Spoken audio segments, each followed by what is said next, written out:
దేవుడిచ్చే శాంతి అది నిత్యం ఉండేటువంటిది.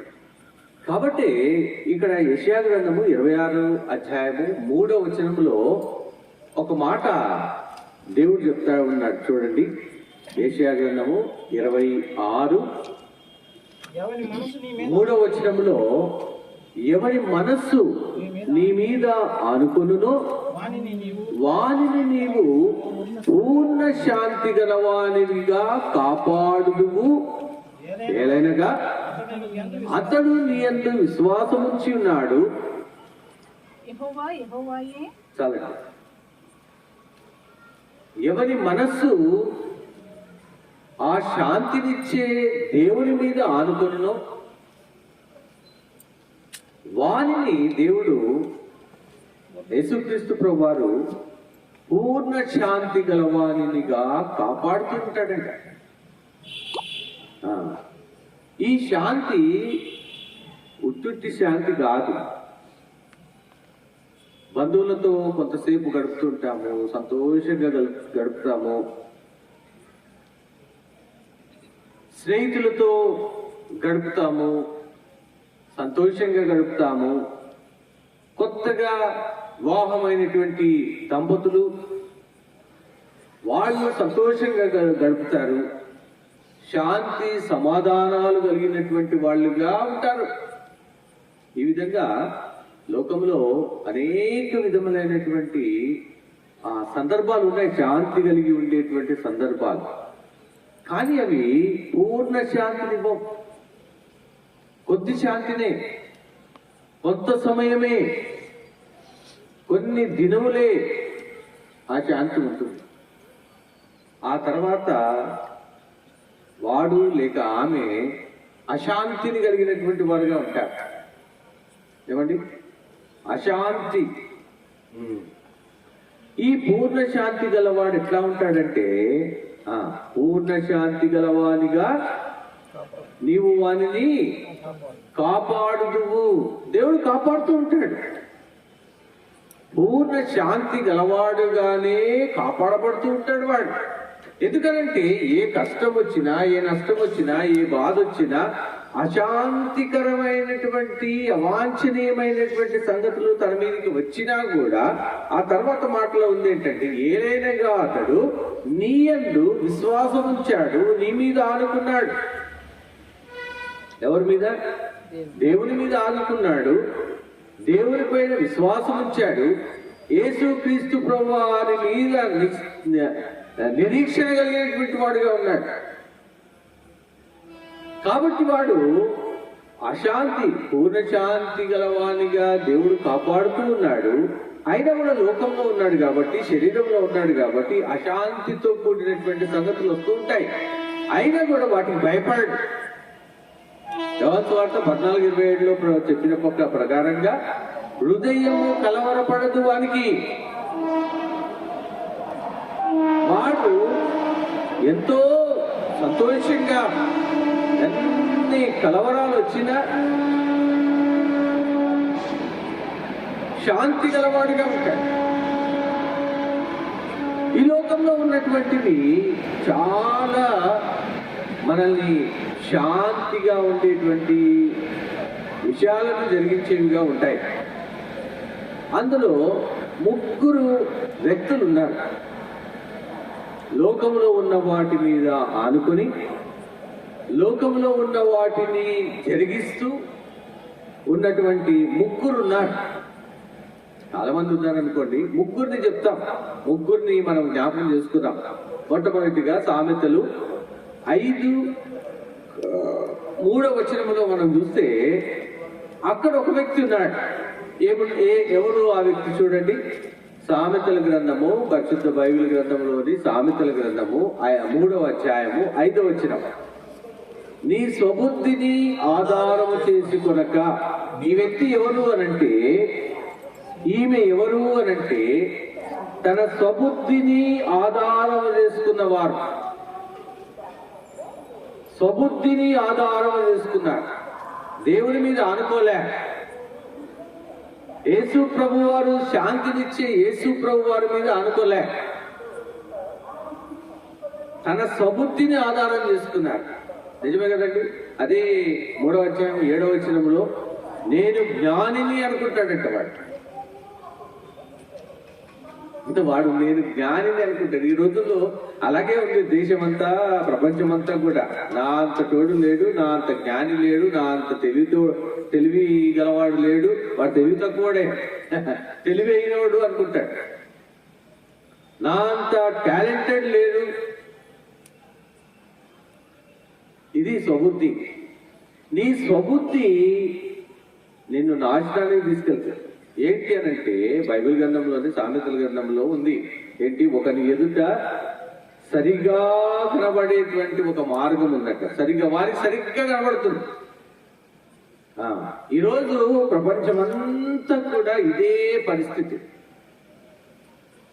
వాని ఎదుట వాడు చూస్తున్నటువంటి మార్గము, వాడు కలిగి ఉన్నటువంటి మార్గము వాని కంటికి కనబడినంత దూరం అనుకోండి. వానికి ఆ మార్గము సరిగా కనబడుతుందట. వానికి సరిగా కనబడుతుంది. పక్కనోడు చూస్తే అరే ఆ రోడ్డు బాగాలేదురా, ఆ మార్గం బాగాలేదురా అంటే వినట్లే వాడు. వాడేం చేస్తున్నాడంటే నా ఎదుట కనబడిన మార్గం సరిగ్గా కనబడుతుంది, సరిగ్గా ఉంది, సరిగా కనబడిందంట. తుదకు అది ఎక్కడికి తీసుకెళ్ళింది అని అంటే నాశనానికి తీసుకెళ్ళింది. స్వబుద్ధి అంతేనండి. ఈరోజు స్త్రీ పురుషులు మనుషులు చూస్తే ఎక్కడ చూసినా కూడా అవన్నీ నేను చూస్తున్నప్పుడు చాలా దుఃఖం అనిపిస్తుంటుంది. ఎందుకనంటే ఎంత స్వజ్ఞానము, స్వార్థము, స్వయం, ఎక్కడ చూసినా స్వయమే. దేశంలో ప్రపంచంలో ఉన్న వాళ్ళు అదే ఉన్నారు. దేవుని బిడ్డలుగా మేమున్నాము, దేవుని నమ్ముకున్నాము అన్నటువంటి వాళ్ళు కూడా ఉన్నారు. వాళ్ళు కూడా స్వయమే. నేను ఎంత చక్కగా పాటలు పాడతాను, ఎంత చక్కగా నేను వాక్యం చెప్తాను, ఇది స్వయం.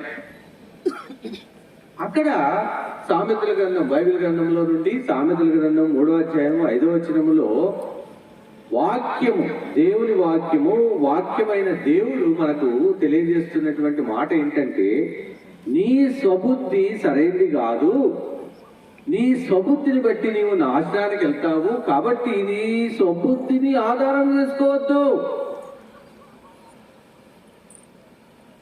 నీ స్వబుద్ధిని ఆధారం చేసుకోవద్దు, నీ స్వబుద్ధి మీద ఆధారపడద్దు. మరేం చేయాలి? ఆ తర్వాత మాట చదవండి. నీ పూర్ణ హృదయముతో యెహోవా యందు నమ్మకం ఉంచు. అది నువ్వు చేయాల్సింది. నీ స్వబుద్ధి కాదు, యెహోవా మీద, దేవుని మీద నమ్మకం ఉంచు.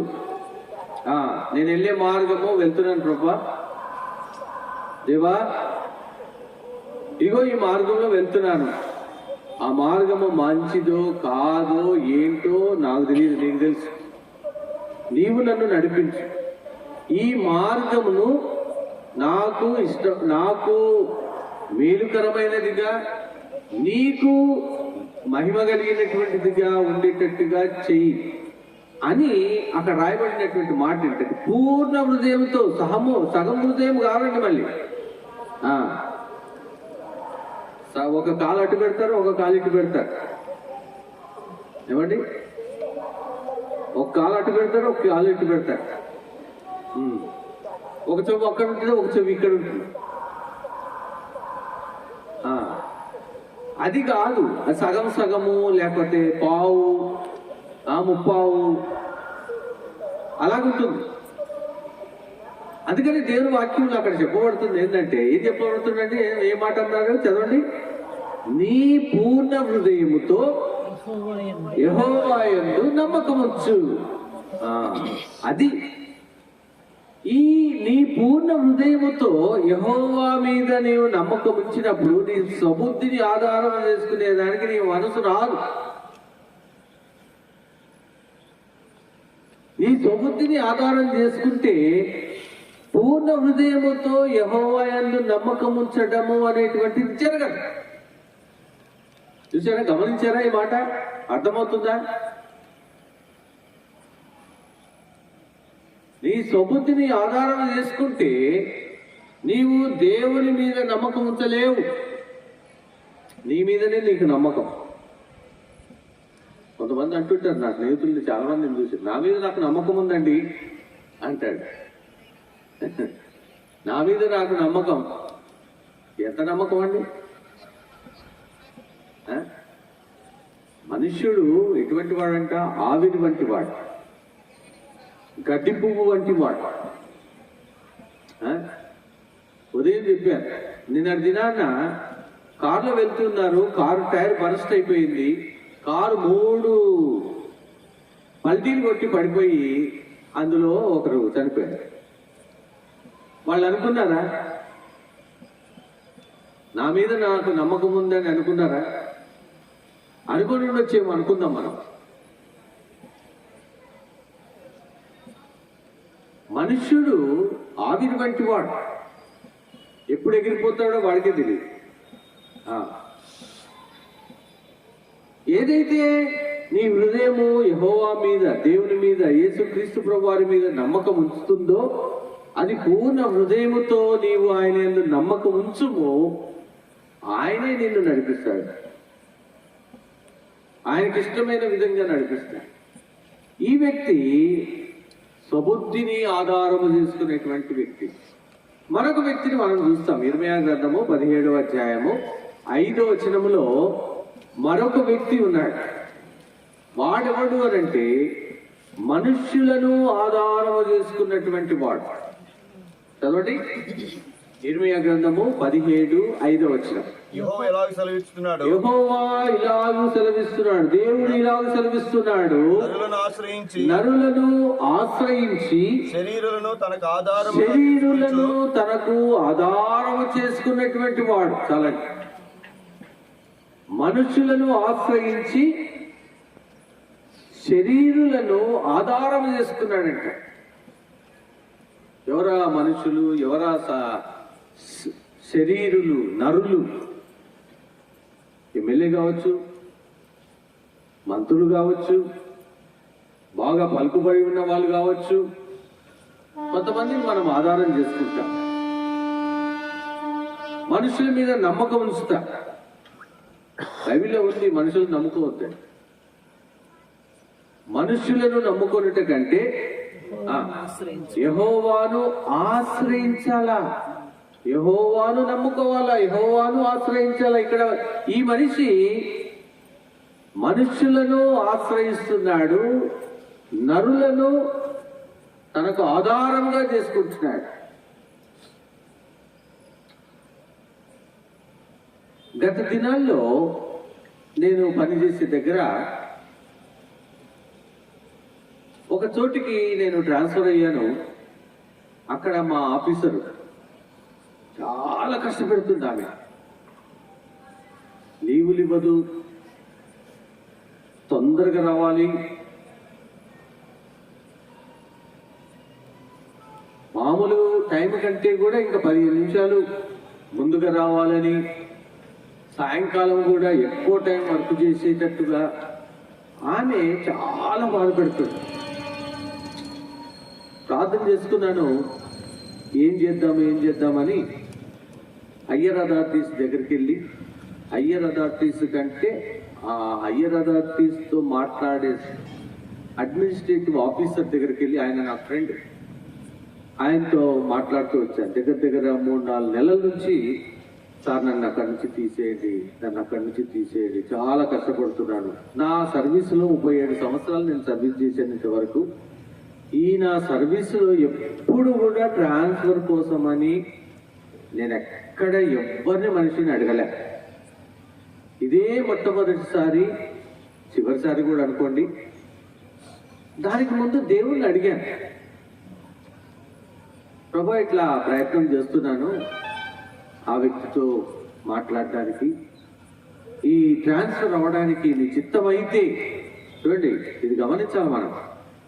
ట్రాన్స్ఫర్ కావాలి, అది ఎవరి ఆలోచన? నా స్వబుద్ధి, నాకు ట్రాన్స్ఫర్ కావాలి.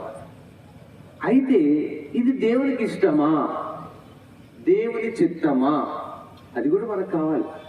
అదే ముఖ్యము, అది కూడా కాదు, అదే ముఖ్యమైనది. దేవునికి ఇష్టమైంది కావాలి. నేను ఎక్కడ ఉంటే ఆ ట్రాన్స్ఫర్ చేయించుకొని పోవడానికి నా ఇష్టం కాదు, నాకు అనుమతి లేదు. దేవుడు అనుమతిస్తేనే,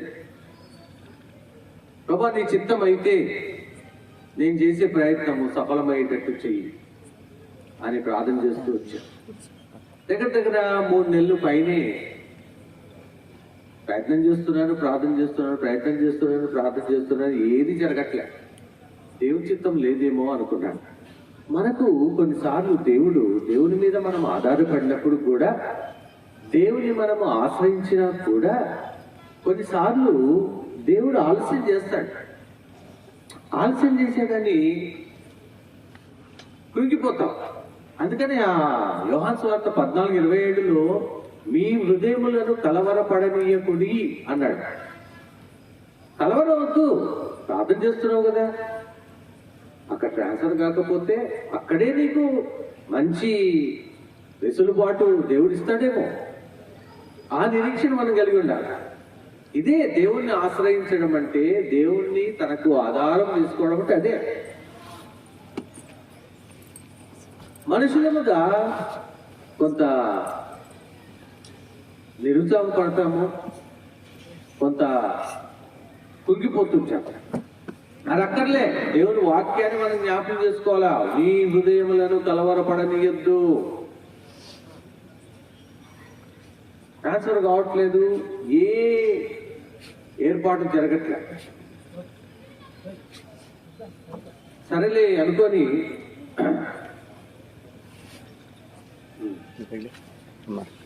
మీది చూడండి.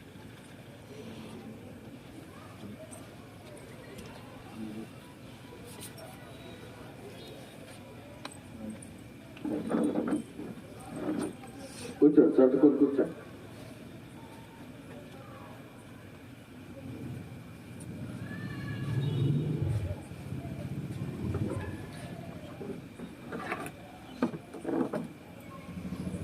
సెట్ అయిందా? అయితే పని కావట్లే, ప్రార్థన చేస్తున్నాను, ప్రభా నేను సహించలేకపోతున్నాను ఈ స్థలంలో అని ప్రార్థన చేస్తూ, ఫైనల్గా ఒకసారి అడ్మినిస్ట్రేటివ్ ఆఫీసర్ దగ్గరికి వెళ్ళాను. ఏం సార్, ఏం పని కావట్లేదు ఏంటి అంటే, జూలై నెలలో ఓ పని చేయి, రేపు శనివారము సార్ దగ్గరికి తీసుకెళ్తాను, ఆయనతో నువ్వు చెప్పు, నేను చెప్తాను అన్నాడు. సరే అని చెప్పేసి ఆ శనివారం, జూలై నెలలో ఆఖరి శనివారం, మొన్న జూలై నెలలో ఆఖరి శనివారం, ఆ రోజు రమ్మన్నాడు. సరే అని చెప్పేసి ఆ రోజు నేను సిద్ధపడుతూ ఉన్నాను. శుక్రవారం నాడు నాకు తెలిసింది ఏంటంటే, ఈ ఆఫీసర్స్ అందరికీ సికింద్రాబాద్లో మీటింగ్ పెట్టారు. మీటింగ్ ఒకటి పెట్టారు, మీటింగ్కి వెళ్తారు వీళ్ళంతా. అరే జడ్జిలందరూ, ఈ ఆఫీసర్లు అందరూ కూడా ఆ మీటింగ్కి వెళ్ళిపోతారు. ఇంకెవరిని కలుస్తాను నేను, ఆయన ఎవరిని కల్పిస్తాడు నన్ను? ఆయన నన్ను ఫూల్ చేశాడా ఏంటి అనుకొని ఇక మ్యాటర్ విరమించుకొని నేను డ్యూటీ చేసే ప్లేస్ కాకుండా అది హెడ్ ఆఫీస్. ఆ హెడ్ ఆఫీస్కి ఊరికి వెళ్ళా, ఏదో చిన్న పని మీద ఊరికనే వెళ్ళి మెట్లెక్కాను. ఆ పైన మా స్టాఫ్ ఒక అతను కనిపించాడు. ఏమి ఇక్కడున్నావు ఏంటి అంటే, సారు అన్నాడు. సారేంటి, సారు అందరూ మీటింగ్కి వెళ్ళారు కదా అన్నాడు. అంటే లేదు, మన సార్ ఒక్కటే ఉన్నాడు, అందరూ మీటింగ్కి వెళ్ళారు.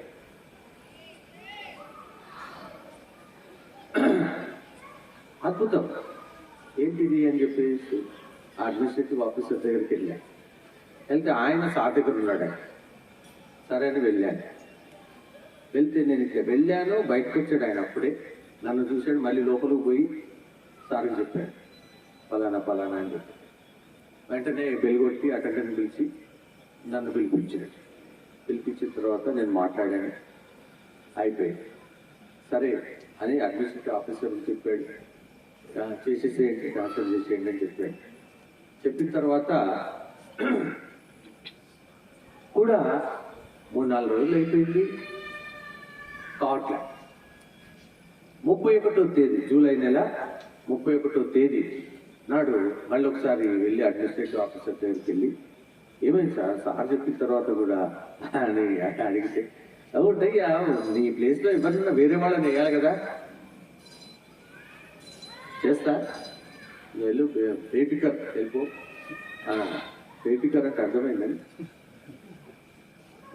భయపడాల్సిన అవసరం లేదు, ఉదయం కలవరపడాల్సిన అవసరం లేదు, వెళ్ళిపో. ఇవన్నీ దేవుడు మనుషులను కూడా వాడుకుంటాడు మన కోసం. ఎప్పుడు ఆయనను ఆశ్రయించినప్పుడు, నరులను ఆశ్రయించడం కాదు, నరులను ఆధారం చేసుకోవడం కాదు, దేవుని ఆధారం చేసుకోవాలా. ప్రార్థన చెయ్యాలి, ప్రయత్నం చెయ్యాలి. ప్రార్థనలో దేవుడు చూపిస్తాడు, ఈ ప్రయత్నం వద్దు బాబు అని చెప్తాడు, లేకపోతే ఈ ప్రయత్నం చెయ్యి అని చెప్తాడు. ఆ ప్రయత్నంలో దేవుడు, చెరసాల్లో యోసేపు ఉన్నాడు, ఏదో దేవుడే బయటికి తీసుకొస్తాడు, దేవుడే ఏదైనా ఏర్పాటు చేస్తాడు కదా. తోటి ఖైదీతో నా గురించి చెప్పు అని చెప్పాల్సిన అవసరం ఏంటి? చెప్పుకోవాలి, మనం ప్రయత్నం చేయొచ్చు, అని దేవుని మీద ఆధారపడాలి, ఆయనను ఆశ్రయించాల. సరే వచ్చేసాను, 1వ తేదీ, ఆగస్టు 1వ తేదీ నుంచి లీవ్లో వెళ్ళిపోయాను. ఆగస్టు 7వ తేదీన ట్రాన్స్ఫర్ అయింది. నా ఫోన్కు మెసేజ్ వచ్చింది. ఆశ్చర్యం. మనుషులను నేను ఆధారం చేసుకోలే, మనుషులను ఆశ్రయించలేను. మామూలుగా మనుషుల దగ్గరికి పోవచ్చు, మనుషులతో మాట్లాడచ్చు. ఆ ప్రయత్నము లేకపోతే ఆ మనుషుల దగ్గరికి వెళ్ళినటువంటిది ఆయన జరిగించాల. వానికి మంచి మనస్సు రావాలి కదా. నెహెమ్యా ప్రార్థన చేస్తూ వచ్చాడు, దేవుని మందిరం పాడైపోయింది, దేవుని మందిరం కట్టబడాలా అని ప్రార్థన చేస్తూ వచ్చాడు. రాజు దగ్గర అడగకుండానే పర్మిషన్ వచ్చేసి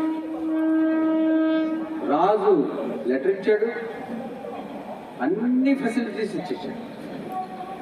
అట్లాగే మన విషయంలో కూడా మనుషులను మన కోసం వాడుకుంటాడు దేవుడు. వాడు అన్యుడు కావచ్చు, వాడు దుర్మార్గుడు కావచ్చు, వాడు ఎవడైనా కావచ్చు, మన కోసం దేవుడు వాళ్ళని వాడుకుంటాడు. కానీ మనము వాళ్ళని ఆశ్రయించద్దు. మనుషుడు నమ్మకం లేదు, హోప్లెస్ ఫెలో. మనుష్యుడు హోప్లెస్ ఫెలో. మనుషుడు వాడు మనకి ఏ విధమైనటువంటి సహాయము చేయలేడు. ఉదయం మనం జరుగుతున్నట్టుగా ఆపత్కాలంలో నమ్ముకొనదగిన సహాయం ఆయన దగ్గర ఉంది, దేవుని దగ్గర ఉంది. ఆయన మనకు సహాయం చేస్తారు. కాబట్టి మనుష్యుని ఆధారం చేసుకో. వీడు 2వ వాడు.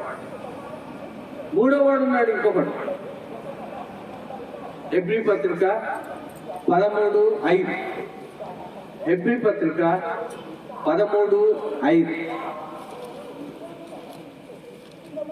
హెబ్రీ పత్రిక 13:5లో మరొక వ్యక్తి ఉన్నాడు, ధనాపేక్ష లేని వారై ఉండాలి. చాలండి. మీకు కలిగిన దానితో తృప్తి పొంది ఉండాలా. ధనాపేక్ష, ధనము కలిగినటువంటి వాడు, ధనమును ఆశ్రయించిన వాడు, ధనమును ఆధారం చేసుకున్నటువంటి వాడు, వాడు ఎట్లుంటాడంటే నెమ్మది ఉండదు వాడికి. ఎంతో బ్యాంక్ బ్యాలెన్స్ ఉంటుంది, ఇంట్లో కూడా కట్టలు ఉంటాయి. పేపర్లో మనం చదువుతూ ఉంటాం. నేను కూడా ఏసీబీ కోర్టులో పనిచేశాను. ACB, anti corruption bureau. వాళ్ళు లంచాలు తీసుకున్న వాళ్ళను తీసుకొని వచ్చేవాళ్ళు. ఎన్ని కట్టలు. అవన్నీ కూడా ఒక రిజిస్టర్లో రాసుకోవాలి మేము.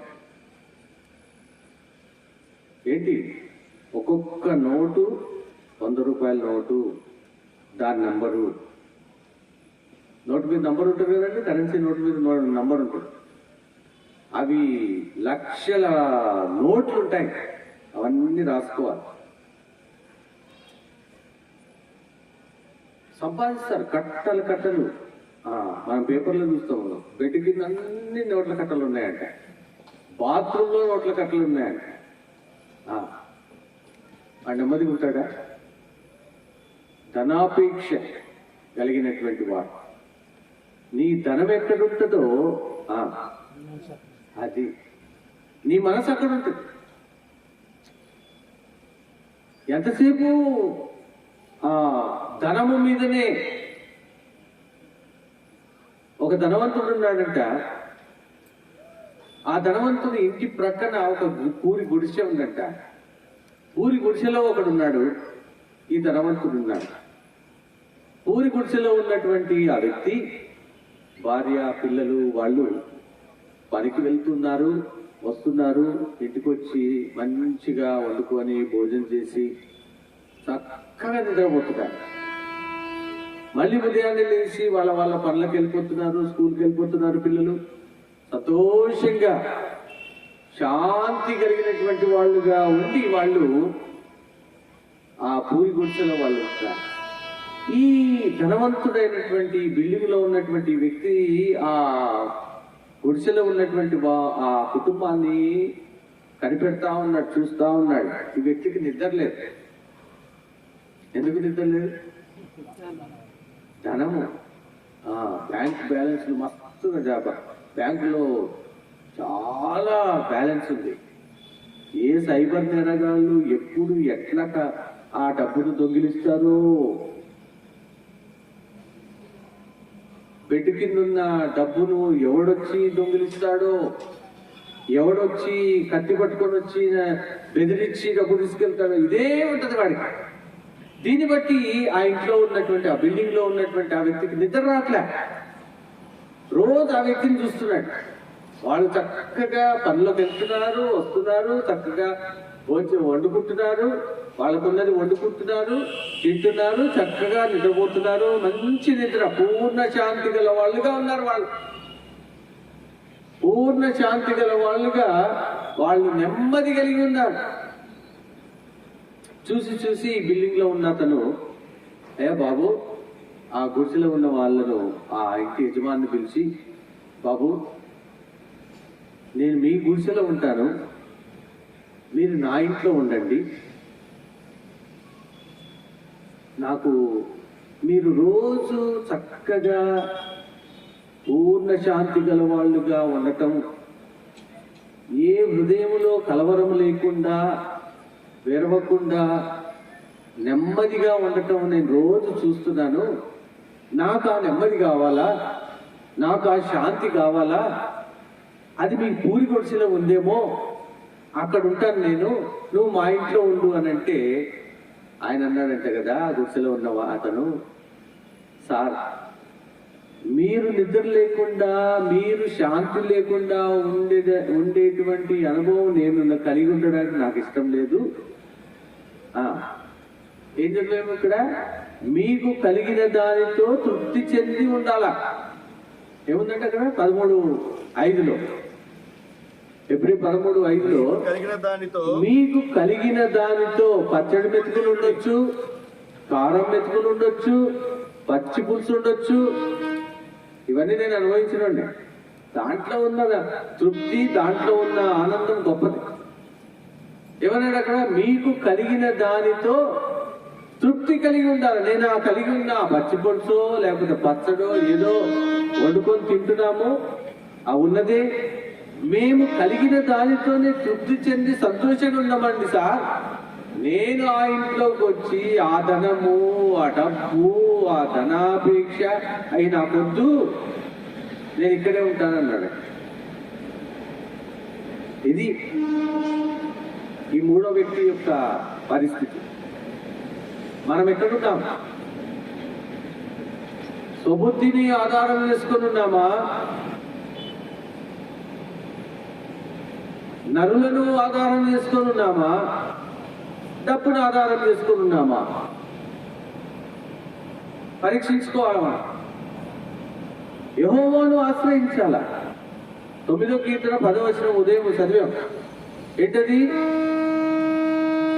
దేవా యెహోవా, నిన్ను ఆశ్రయించు వారిని నీవు విడిచిపెట్టవు. చదవండి. కావున నీ నామం ఎరిగిన వారు నిన్ను నమ్ముకుందురు. ఇది మనిషి యొక్క జీవితం. ఆయన నమ్ముకోవాలా. ఆయన నీకు పూర్ణ శాంతినిస్తాడు.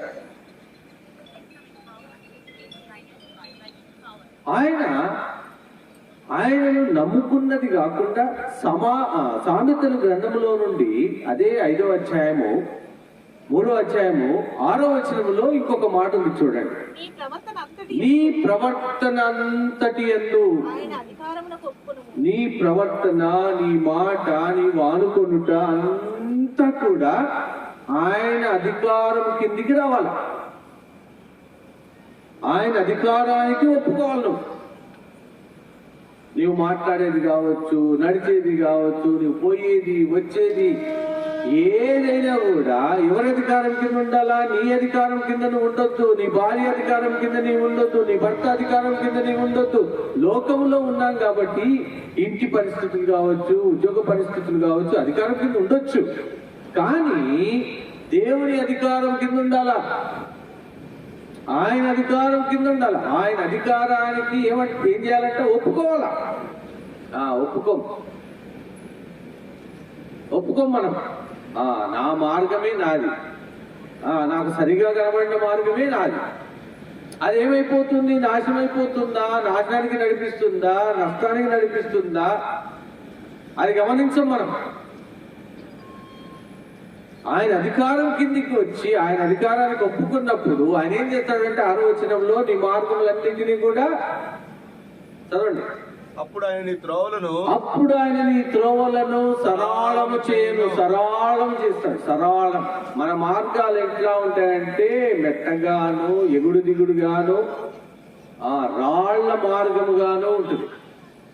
45వ యెషయా 2వ వచనములో ప్రభు చెప్తున్నాడు, నీవు ఆయన అధికారమునకు నీవు ఒప్పుకున్నట్లయితే, ఆయన అధికారం కింద నీవు ఉండినట్లయితే 45 యెషయా 2వ వచనంలో ఆ మాట చెప్తున్నాడు. ఏం చెప్తున్నాడు? నేను నీకు ముందుగా పోవచ్చు, సరళం చేసేది. ఆయన అధికారం కిందికి వచ్చినప్పుడు, ఆయన అధికారానికి ఒప్పుకున్నప్పుడు ఆయన ఎక్కడుంటాడంటే తెలుసా? నీకు ముందుగా ఉంటాడు. నీకు ముందుగా పోవచ్చు. మెట్టగానున్న స్థలములను, మెట్టగానున్న మార్గములను సరళం చేస్తాడు. ఏంటా మెట్టగా ఉన్న మార్గములు, మెట్టగా ఉన్న స్థలములు? నీ స్వబుద్ధి, నరులను ఆశ్రయించేటువంటి నీ తత్వము, డబ్బును ఆశ్రయించేటువంటి నీ తత్వము, ఇదంతా పాపమునకు సంబంధించింది. పాప జీవితం ఇది. పాపము వలన వచ్చు జీతము మరణము, నాశనం. ఇది ఏం చేస్తుందంటే మరణానికి తీసుకెళ్తుంది. అయితే యేసుక్రీస్తు ప్రభువారు నీకు ముందుగా పోవచ్చు, నీకు ముందుగా సిలువను మోసుకుంటూ వెళ్ళాడు. నీకు ముందుగా ఆయన సిలువను మోసుకుంటూ వెళ్ళి నీ మార్గాన్ని, నీ స్థలాలను, నీవు వెళ్ళవలసినటువంటి మార్గమును సరళం చేశాడు. ఆ సిలువలో ఆయన తన శరీరమును నలగొట్టుకున్నాడు. ఆయన పొందిన దెబ్బల చేత మనకు స్వస్థత కలుగుతుందంట. ఆ సిలువలో ఆయన సిలువను మోసుకుంటూ వెళ్ళి సిలువ మీద తను తాను అప్పగించుకున్నాడు. నీ కోసము, నా కోసము, నీవు నేను సరైన మార్గంలో నడిచేదాని కోసము, శాంతి గలవారముగా, పూర్ణ శాంతి గలవారముగా ఉండేదానికి, పూర్ణ శాంతి చేత కాపాడబడే దాని కోసము ఆయన శాంతిని మనకిచ్చినాడు. ఆ సిలువలో తను తాను అప్పగించుకున్నాడు. ఆయన మనకు మన మార్గాన్ని సరళం చేశాడు. ఆ సిలువ మార్గంలో మనల్ని నడిపించినాడు. ఆ సిలువ మార్గం మనకు సరళమైంది. ఇప్పుడు నీవేం చేయాలంటే ఆయనను నమ్ముకోవాలా, ఆయనను ఆశ్రయించాలా. యేసుక్రీస్తు ప్రభువారిని ఆశ్రయించినట్లయితే శాంతి కోసము, సమాధానము కోసము ఎక్కడికెక్కడికో పరుగులెత్తి ప్రయత్నాలు చేయాల్సినటువంటి అవసరం లే. రోమపత్రిక 5వ అధ్యాయము 1వ వచనంలో మనం చూస్తాం. చూడండి, ఆ సమాధానము దేవుడు ఎట్లా మనకిచ్చాడు అనేటువంటిది మనం అక్కడ చూస్తాం. రోమపత్రిక 5వ అధ్యాయము 1వ వచనం. కాబట్టి అక్కడ ఆగుదామండి. కాబట్టి అంటే ఆ ముందు ఏదో జరిగింది, దానికి ముందు ఏదో జరిగింది. అందుబట్టి కాబట్టి అని అక్కడ రాయబడింది. కాబట్టి అంటే పైన 25వ వచనంలో 4వ అధ్యాయము 25వ వచనంలో మనకు కనబడుతుంది. చూడండి ఏమన్నాడు 25వ వచనంలో చివరి వచనం. ఆయన యేసుక్రీస్తు ప్రభువారు మన అపరాధముల నిమిత్తము అప్పగింపబడి మనము నీతిమంతులముగా తీర్చబడి ఏంటండి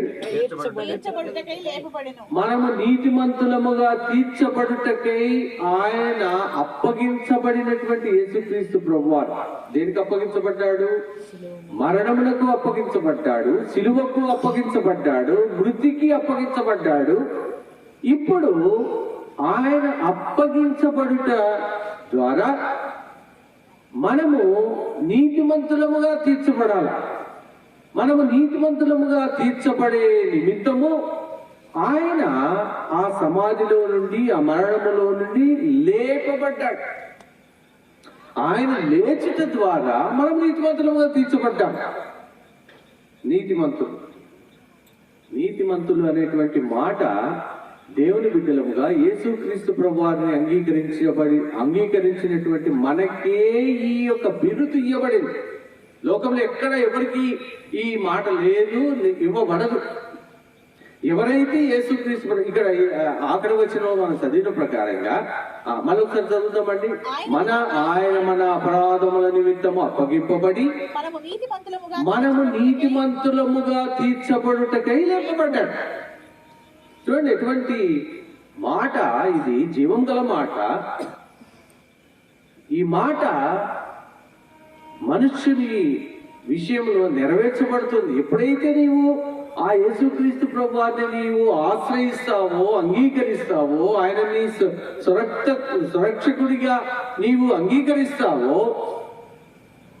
ఆయనను నీవు ఎప్పుడైతే ఆధారం చేసుకుంటావో నీవు నీతిమంతురాలుగా చేయబడ్డావు.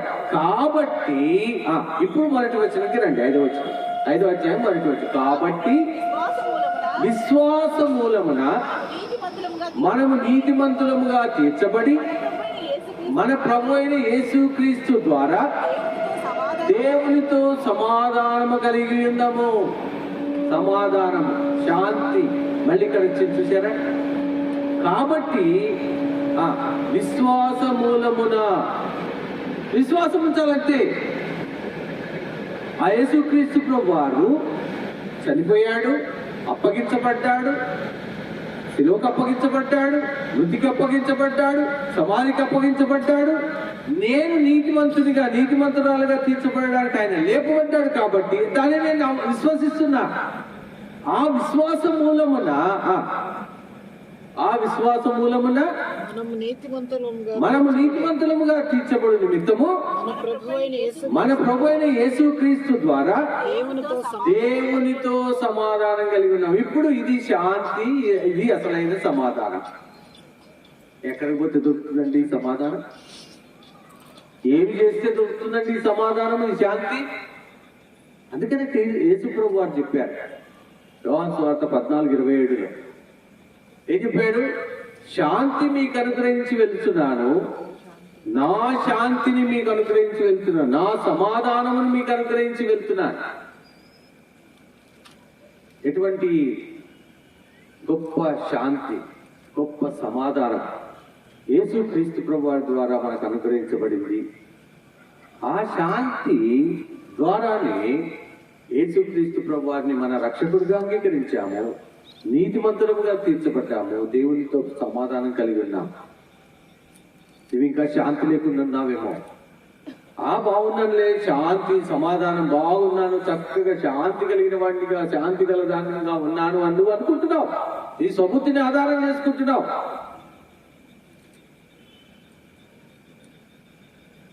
దేవుడు నమ్ముకోవట్లే. నీ పూర్ణ హృదయంతో ఆయన నమ్ముకో, నీకు శాంతి ఇస్తాడు, నీకు సమాధానం ఇస్తాడు. అది ఎప్పటికీ తొలగిపోయేటువంటిది కాదు, ఎప్పటికీ నిలిచి ఉండేటువంటి సమాధానము, ఎప్పటికీ కూడా నీ తల మీద సమాధానం ఉంటుందంట, నిత్య సంతోషం ఉంటుందంట. అది నిత్యం ఉండేటువంటిది. దేవుని బిడ్డలముగా మనము నిత్యము ఆ శాంతి సమాధానము కలిగినటువంటి వాళ్ళంగా ఉంటాం. ఇంకా నీవు ఈ లోకములో శరీరములో ఉన్నటువంటి శాంతి ఎంజాయ్మెంట్ కలిగి ఉన్నావేమో పరీక్షించుకో. అమృతరాజు గారా మీ పేరు? అమృతరాజు గారు. మీ పేరమ్మా? మణి గారు. వాళ్ళు ఆ శాంతి సంపాదించుకున్నారు. ఆ సంతోషం వాళ్ళ తలల మీద ఉంది. అందుకే వాళ్ళ ఇంటి మీద ఈ యొక్క సువార్త మీటింగ్ పెట్టుకున్నారు, సహవాసం పెట్టుకున్నారు. వాళ్ళు ఉద్యోగాలు చేస్తున్నప్పటికీ, రిటైర్ అయినప్పటికీ వాళ్ళు మరి ఉద్యోగాలు, పిల్లల పెళ్ళిళ్ళు అయిపోయినాయి. ఆ పిల్లలు కూడా చక్కగా స్థిరపడ్డారు, సెటిల్ అయిపోయారు. ఎందుకు? ఆయన వారి అపరాధముల కొరకు అప్పగించబడ్డాడు. వారి అపరాధముల నిమిత్తము సిలువకు అప్పగించబడ్డాడు, మృతికి అప్పగించబడ్డాడు, సమాధికి అప్పగించబడ్డాడు. మేము నీతిమంతులముగా తీర్చబడుటకు ఆయన లేపబడ్డాడు. కాబట్టి మేము విశ్వాస మూలమున యేసుక్రీస్తు ద్వారా దేవునితో సమాధానం కలిగి ఉన్నామనేటువంటి సాక్ష్యం కలిగినటువంటి వారుగా ఆ సాక్ష్యము ఈరోజు ఇక్కడ ప్రచురపరుస్తున్నారు వాళ్ళు. అమృతరాజు గారు, మణి గారు. ఎటువంటి సాక్ష్యం? నీకు కూడా ఈ సాక్ష్యం కావాలా? ఆయన నమ్ముకో. యేసుక్రీస్తు ప్రభువాన్ని నీ సొంత రక్షకుడిగా అంగీకరించు, ఆయనను ఆశ్రయించు, ఆయనను నీకు ఆధారం చేసుకో. వేరే ఏది కూడా నీకు ఆధారం లేదు. అమృతరాజు గారు వాళ్ళ కుటుంబము ఆయనను ఆధారం చేసుకున్నారు. అందువల్లనే వాళ్ళకు ఉన్నాయి, కష్టాలు ఉన్నాయి, నిందలు ఉన్నాయి, అవమానాలు ఉన్నాయి, శ్రమలు ఉన్నాయి, అనారోగ్యాలు ఉన్నాయి, ఎన్నో ఇబ్బందులు ఉన్నాయి.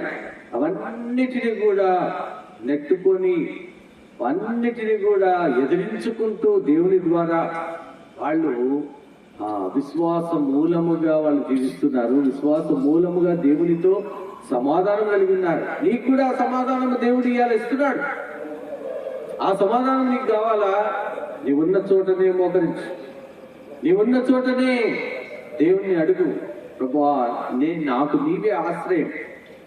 దేవుడు మనకు ఆశ్రయమును దుర్గమునై ఉన్నాడు కనుక ప్రభువా, నీవే నాకు ఆశ్రయము, నీవే నాకు దుర్గము, నీ మీదనే నేను ఆనుకుంటున్నాను, నిన్నే నేను ఆధారం చేసుకొని ప్రార్థన చేస్తున్నాను. నన్ను క్షమించు, నా పాపమును క్షమించు, నన్ను నీ బిడ్డగా చేసుకో, నేను నిన్ను ఆధారం చేసుకునే వాడిగా చేసుకో, నేను నిన్ను ఆధారం చేసుకునే దానిగా నన్ను చేసుకో అని దేవుడిని అడిగినట్లయితే యోహాను 1 పత్రిక 1:9 ప్రకారంగా ఆయన నమ్మదగిన వాడు, నీతిమంతుడు గనుక మన పాపములన్నింటినీ కూడా పరిహరించి క్షమించి సమస్త దుర్నీతి, సమస్తమైనటువంటి పాపము, ఏ పాపమే, అది చిన్న పాపం కావచ్చు, పెద్ద పాపం కావచ్చు, ఎటువంటిదైనా కావచ్చు, దానిని కడిగి పవిత్రులాగా ఆయన చేస్తాడు. అప్పుడు నీవు దేవునితో సమాధానం గలవాడవుగా ఎటువంటి సంతోషం అంటే ఆ శాంతి మేమంతా అనుభవిస్తున్నాం. దేవుని నమ్ముకున్నటువంటి మనము ఆ శాంతిని అనుభవిస్తున్నాం. ఎటువంటి శాంతి అంటే గొప్ప శాంతి. ఆ గొప్ప శాంతి అది ఎంతో విలువైనటువంటిది, ఎక్కడ దొరకదు. ముందే చెప్తున్నాం కదా, శాంతి కోసము పరుగులెత్తుతూ ఉంటారు, ఎక్కడెక్కడో తిరుగుతుంటారు. పీస్ రన్ అంట, ఇవేమో చేస్తుంటారు. పీస్, సమాధానం, శాంతి అని ఎక్కడ దొరకదు. యేసు క్రీస్తు ప్రభువు దగ్గరికి రా, ఆయన దగ్గర మోకరించు, మోకాళ్ళ మీద ప్రభావాలను క్షమించు అని అడుగు. ఆయన నమ్మదగిన వాడు, ఆయన నిన్ను క్షమిస్తాడు. ఆయన రక్తము సిలువలో చిందించినటువంటి ఆ రక్తంతో నిన్ను కడుగుతాడు, శుద్ధీకరిస్తాడు. నీవు దేవుని బిడ్డవైపోతావు. నీ జీవితం అంతా కూడా దేవుడు వచ్చేంత వరకు, నీవు దేవుని దగ్గరికి వెళ్ళేంత వరకు కూడా అక్కడ ఇంకా సంతోషం, దేవునితో ఉన్నప్పుడు ఇంకా సంతోషం, ఇంకా శాంతి. అంతవరకు ఆయన శాంతిని నీకు ఇస్తాడు. 26 యెషయా 3వ వచనం ప్రకారంగా, ఎవడు నీ మీద ఆనుకొనునో వారిని నీవు పూర్ణ శాంతి గలవారిగా కాపాడుతువు. ఈ వాక్యము నీ జీవితంలో నెరవేర్చబడును గాక. ఈ వాక్యము నీవు అంగీకరించుదువు గాక. దేవుడి వాక్యం దీవించును గాక.